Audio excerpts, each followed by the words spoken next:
Let me switch very quickly to another experiment, very interesting, very famous in history, and Pavlov dog. So if you are traveling in former Soviet Union today, there is a museum and the dog and Pavlov, and so his experiment is conditional reflex.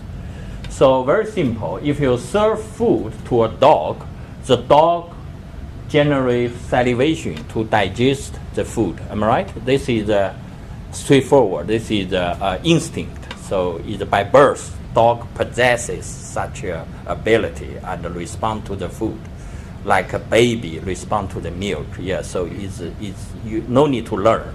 It's instinct. If you ring the bell, so nothing to do with the salivation, so no response.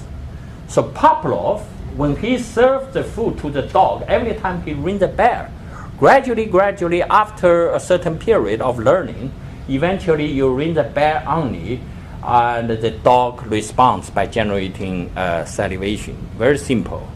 So in computer science, we call this, in machine learning, we call this high band rule, and neurons that fire together, they would be wired together.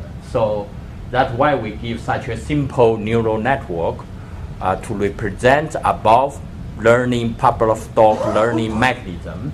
You got 3 neurons. So from the eyesight neuron, we call the sight neuron, the eyes of the dog, the salivation, let's say mouth neuron. There is a connection there. So that is why every time when you serve the food, when the dog spots the food by eyes, so salivation will be generated. It's straightforward because there is a connection.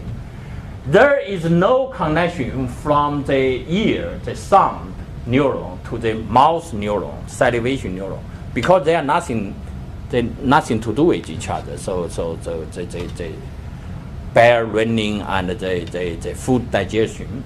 But after some training, if you put memristor as a connection here, memristor is so intelligent that it can adjust, as just now our paper says, adapt to the changing environment. So change its resistance from high to low. Eventually, this connection is becoming a connection. So in the future, when you ring the bell only, and the dog generates salivation. So if you use Steve Ferber's machine, S-MRiC, to reproduce this Pavlov dog, it's very simple. His machine uses packet rather than real spike, real action potential to communicate. So this neuron generates spike. So in Steve machine, this neuron, this CPU generates a packet. The packet go via the central router in the middle of each chip and reach the final destination. So in this way, 2 neurons communicate with each other. So some experiment. So this is Professor Leon Chai. We are working together at Canterbury. So this is the first part, brain-like computer, or memristor-based brain-like computer.